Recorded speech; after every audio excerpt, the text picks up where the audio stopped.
Bonjour et merci beaucoup pour nous accueillir. Et merci à vous. Donc, Merci. vous pouvez commencer par vous présenter et présenter votre association et votre activité, s'il vous plaît. Donc Willy, le président et cofondateur de 97 mm, association de promotion alternative d'un cinéma alternatif, on va dire. Et moi je suis Romain, trésorier et secrétaire. Et vice-président. Donc, activité de votre association, si vous pouvez expliquer. On est sur une promotion, une diffusion alternative. On essaye de proposer une programmation autre, ce qui se fait couramment à Rennes. Donc proposer des films qui ne sont pas projetés habituellement dans les salles, on va dire, dans le courant classique. Et accessoirement, œuvrer aussi sur la création d'événements autour de la cinéphilie en général, comme on le prépare actuellement, ou comme on a déjà pu le faire avec d'autres projets, dont on viendra plus tard, je pense. Autant, un petit mot sur cette présentation de l'association. Oui, bien sûr. Donc, oui, comme disait Willy, en effet, on essaye de proposer une programmation un petit peu différente de ce qu'on peut voir habituellement. On essaye de promouvoir à la fois du cinéma de genre, du cinéma de patrimoine, et dans des conditions toujours un petit peu particulières. Ce qu'on essaye de faire aussi, c'est que le public soit imprégné en fait du film. On essaye de les mettre dans des conditions. Donc, ça peut être soit par des jeux, des déguisements, une sorte d'ambiance. C'est pour en fait qu'il y ait quelque chose en plus que le film. C'est en fait que le public ressente quelque chose de supplémentaire que de juste s'asseoir et de voir un film. Nous, ce qu'on veut, c'est aussi que les gens participent, que le public soit un petit peu acteur du film qu'on va leur projeter. Quand vous avez déclaré l'association, on vous a demandé de donner l'utilité de l'association. Qu'est-ce que vous avez trouvé du coup comme accroche C'était plus ou moins ça, hein, je crois. C'était diffusion alternative d'un cinéma alternatif. C'était diffusion alternative d'un cinéma alternatif et promotion de la cinéphilie ou quelque chose comme ça. Non, je l'ai plus en tête. Je l'ai plus en tête non plus. Mais Ouais, donc les mots-clés c'est alternatif et cinéphilie quoi. Ouais, c'est ça.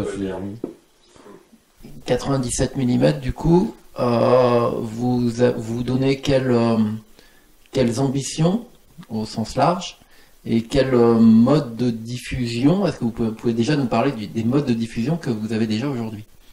Notre principal mode de diffusion, c'est donc ce qu'on a appelé les projections barbares. Parce qu'en fait, vu la difficulté dans cette ville pour nous et pour beaucoup d'autres associations de cinéma, la difficulté c'est d'avoir un réel lieu où projeter ces films qu'on a envie de projeter. Et la solution qu'on a trouvée, c'est vu qu'on est copains avec plein de bistrotiers dans cette ville qui comptent plein de bistrots, et bah du coup on projette des films dans leur bar. Voilà, et comme ça on a carte blanche et eux ils sont contents, ça leur fait d'autres événements, ça les ouvre sur un autre créneau aussi. Et puis au-delà de ça, c'est vrai que du coup on peut faire un peu ce qu'on veut, on les projette vraiment de la manière dont on veut. On peut faire des entr'actes, on peut les présenter, faire des quiz, tout. Voilà, on a une totale liberté quoi. Alors projection barbare, il y en a eu combien pour l'instant? Là, on sera à la 5e le 14 novembre. Et donc les premières, c'était. Est-ce que vous pouvez nous parler des premières projections qu'il y a pu y avoir? On a eu Paprika et ensuite. Alors c'était Paprika au Babazoula. Ensuite, nous avons eu Candyman au Marquis de Sade. Nous avons également. Comment? Le dernier train. Le dernier train du Katanga qui était également au Mille Potes. Non, alors là c'était notre première au Mille Potes. Et la deuxième qu'on a faite au Mille Potes, qui est donc la 4e projection barbare, c'était la Traque. Et là, la 5e sera au Marquis de Sade le 14 novembre. Et ce sera le Blob. Et vous pouvez nous parler de l'accueil de public cinéphile rennais jusqu'à présent? Alors pour l'instant, on a eu un accueil, je dirais pas chaleureux, c'était pas, enfin voilà, les gens venaient plus par curiosité. Et puis il fallait qu'on se fasse un nom. On était tout nouveau sur la scène rennaise au niveau associatif. On connaissait un petit peu le milieu pour avoir pratiqué auparavant. Mais l'assaut 97 mm en elle-même est toute récente. Elle a même pas, enfin, on a déposé les statuts il y a à peu près un an, je crois. Voilà, grosso modo. Et évidemment, l'accueil pour l'instant est plutôt curieux. C'est vrai qu'en plus, bah, vu la programmation qu'on proposait, qui est quand même assez variée, et qui peut être aussi, je dirais presque un peu glissante, quoi. Quand on propose par exemple le dernier train du Katanga, on n'est pas sûr de ramener énormément de gens, mais on peut quand même compter à un public de cinéphiles qui s'attend à vouloir voir ce film, en fait, qui veut voir ce genre de film. Alors, mais c'est dans des conditions un peu particulières, en effet, parce que là, c'est dans des bars. Donc là, l'objectif, pour nous, quand même, au niveau des ambitions, ce qu'on disait, c'est bien de faire ces projections barbares, mais quand même, nous, on a volonté aussi d'intégrer des lieux un peu plus classiques. Là, par exemple, on a fait le diapason avec Cinémaniacs, où on a diffusé Robocop. On était super contents, parce que moi, personnellement... Oui, voilà, Willy en rigole, mais moi j'ai milité pour qu'on diffuse Robocop depuis des années et des années, et là c'était enfin, ça s'est réalisé, j'étais très très très content qu'on puisse le faire. Donc, et c'est vrai qu'on se branche aussi également avec le milieu associatif rennais. Là on était avec Cinémaniacs, hein, qui est assez, c'est l'association des étudiants de Rennes pour le cinéma. Donc tous les mardis c'est au diapason.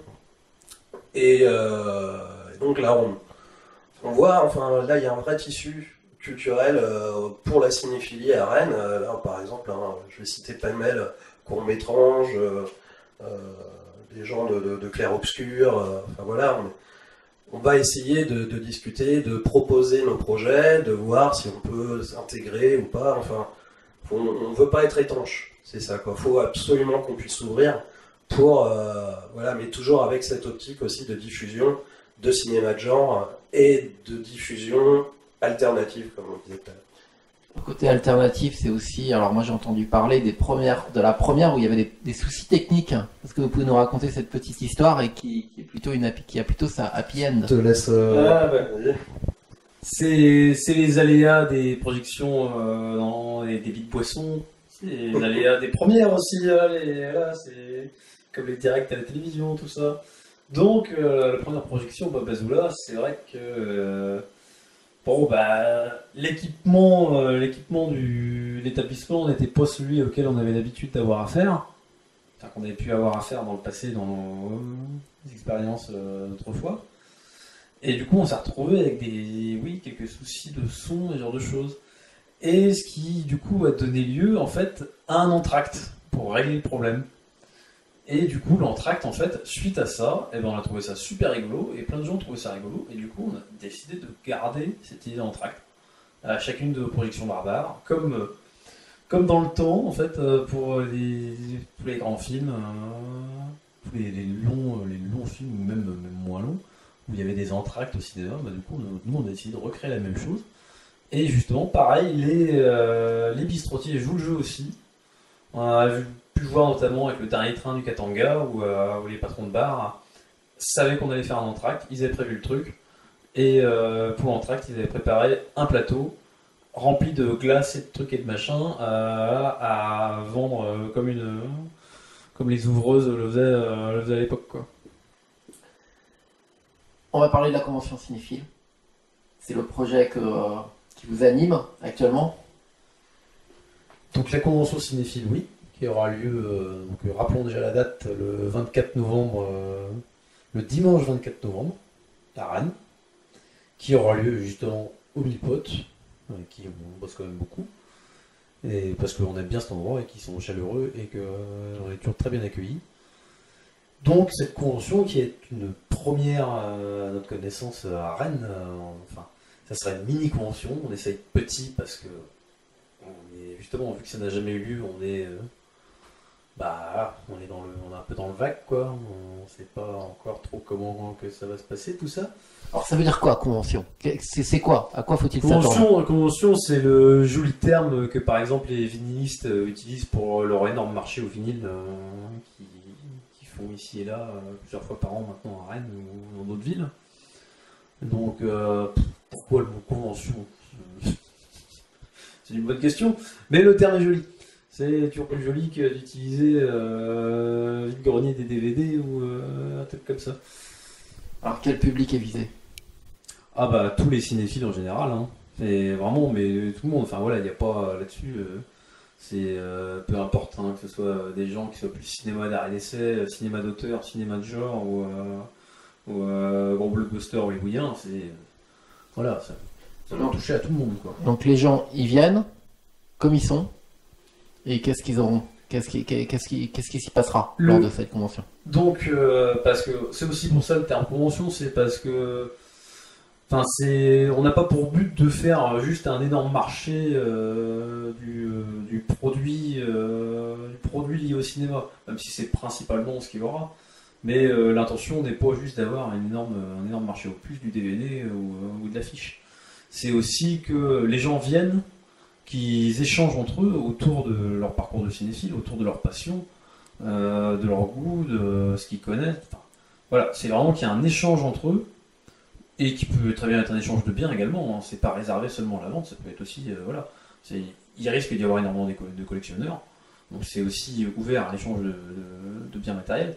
Mais voilà, on veut aussi que ce soit un événement, un lieu de rencontre, vraiment entre les gens, entre aussi les associations, Dieu sait qu'il y en a à Rennes, entre vraiment tout le milieu cinéphile de la ville, mais aussi du département et voire même de la région, quoi. Et c'est gratuit? Et non, c'est pas gratuit. C'est 1 euro quand même, mais il faut... L'argent récolté, par contre, je tiens à le préciser, en fait, servira à donner une petite récompense par-ci par-là à des gens qui nous aident comme nos graphistes, qui nous font quand même un super boulot à chacune de nos productions, qui font des créations originales, hein, pour illustrer les films qu'on projette, ou les différents événements aussi, hein, comme la convention. Et ça sera gratuit pour les moins de 12 ans. Par contre, quand même, hein. Et ça doit aussi rester un événement familial. Le cinéma, c'est pour tout le monde. Moi, j'ai commencé à regarder des films quand j'avais 3 ans et demi, donc il peut y avoir des enfants qui viennent, il n'y a pas de souci, hein, ils sont les bienvenus et c'est gratuit pour eux. D'accord, donc je suis un exposant maintenant et je veux me mettre en contact avec vous. Comment ça se passe? Je veux participer à la convention cinéphile? Oui, continue. Alors tout simplement pour participer à la convention cinéphile, pour être exposant, on peut nous contacter sur notre adresse Gmail, donc asso97mm@gmail.com. Également, nous sommes disponibles sur notre Facebook, donc c'est asso97mm également, 97mm tout court, je crois même sur Facebook. Ou directement là où a lieu la mini-convention, donc au 1000 potes, où là il y aura juste de demande de versement, je crois qu'il est de 5 euros le mètre linéaire de souvenir. Donc là actuellement on est limité, si je ne me trompe pas, à 20 mètres au total. Je crois qu'on a 20 mètres, une vingtaine de mètres, hein, au total. Au maximum, un exposant peut en prendre 3 mètres linéaires. Et normalement le plan est défini, mais les premiers arrivés sont évidemment les premiers servis, et donc c'est eux qui auront évidemment les meilleures places. Donc là évidemment c'est pour ça aussi qu'on l'appelle mini, parce que évidemment 20 mètres linéaires c'est quand même pas grand, le 1000 potes c'est pas grand, mais c'est suffisant pour déjà lancer et puis mettre en avant le partage, comme l'expliquait Willy, le partage ou la vente, l'échange d'idées, de biens, c'est la volonté derrière cette convention en tout cas. Et est-ce que vous pouvez déjà nous dire quels seront les exposants qui ont déjà répondu Je vais redonner à votre invitation. Pour l'instant non, on ne peut pas divulguer de nom ni d'informations sur ce sujet. C'est classé top secret. Et déjà, on peut dire qu'il y aura un peu de tout. Il y aura de la figurine, il y aura de l'affiche, il y aura du DVD. Il y aura notamment un petit site internet là qui s'appelle le maxcinema.fr là qui sera présent. Des gens très sympathiques qui seront également présents. Et puis n'oublions pas aussi que quelque chose qui sera présent par exemple, ce sera le comptoir du Mille Potes avec café, vin chaud, une ribambelle de bière et puis Et il faut. Et surtout le sourire des patrons, hein, Patrice et Véro. Voilà.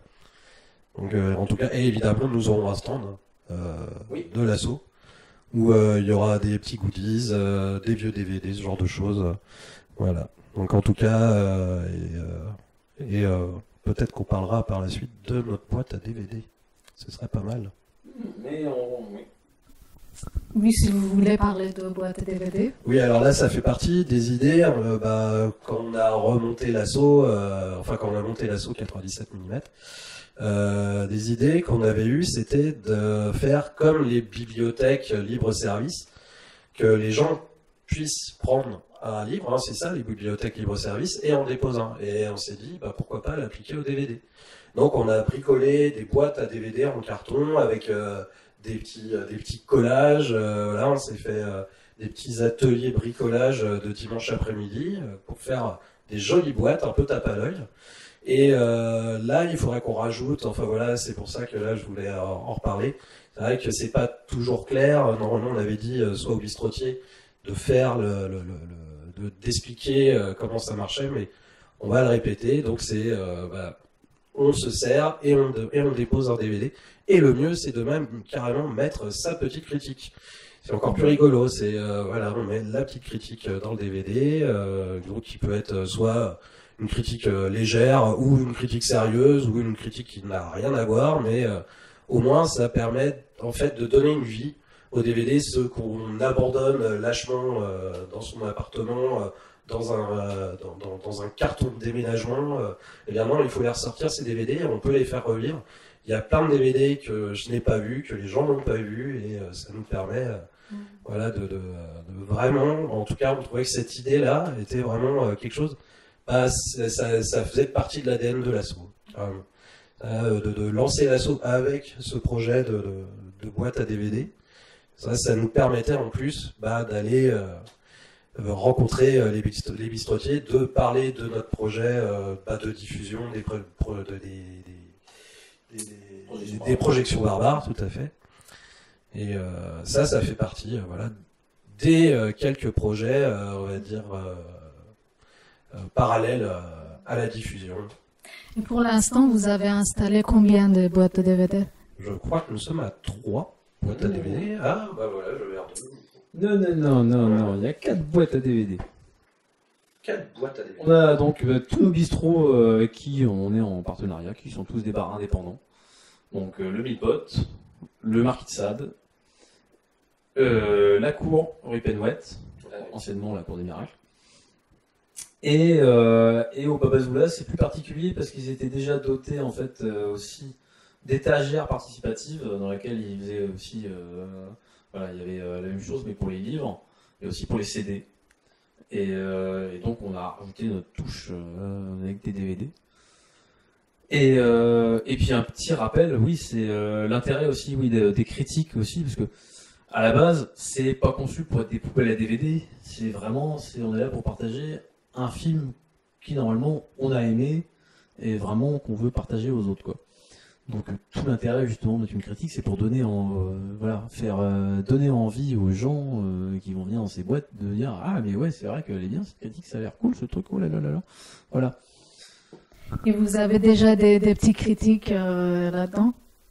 Alors on n'a pas encore suffisamment de bénévoles pour faire un relevé des compteurs à chaque fois, malheureusement. Du coup, à ma connaissance, j'ai pas encore vu grand chose, mais on avait déjà toutes les critiques personnelles des bénévoles de l'association quand même, quand on a conçu les trucs qui sont encore là-dedans. Et la convention cinéphilie, vous avez l'intention de le répéter, de continuer à le faire, et avec quelle fréquence? L'intérêt, enfin là voilà, là c'est on démarre petit, c'est si ça fonctionne. L'intérêt, oui, c'est de voir plus gros, mais bon, pas avant l'année prochaine. Ce sera, je pense que si on recommence, ça sera, allez, si on fait une par an, déjà, ça sera bien. Mais par contre, oui, si ça fonctionne, on verra plus gros, avec pour espoir de faire venir des intervenants extérieurs, comme des éditeurs de DVD, et Dieu sait qu'en France, on en a des excellents, comme le Chez qui fume ou Extasié au film, des gens qui font un boulot remarquable, et ne serait-ce que par leur travail de restauration de copies, ou ce genre de choses, et qui méritent d'être encore plus connus. Et voir d'autres intervenants encore, comme plus d'associations et plus de gens qui travaillent autour du cinéma, quoi. Alors pour nos spectateurs qui ont accéléré le milieu de l'interview et qui sont allés directement à la fin, est-ce que vous pouvez nous rappeler les dates de la convention cinéphile? Donc, eh ben oui, la convention cinéphile, donc le dimanche 24 novembre à partir de 14h pour les visiteurs au Mille-Potes Boulevard de la Liberté à Rennes. Et sinon, si vous voyez cette vidéo à temps, jeudi soir, jeudi 14 novembre, le Blob au Marquis de Sade, rue de Paris. Eh bien, merci à vous. C'est nous. Merci aussi.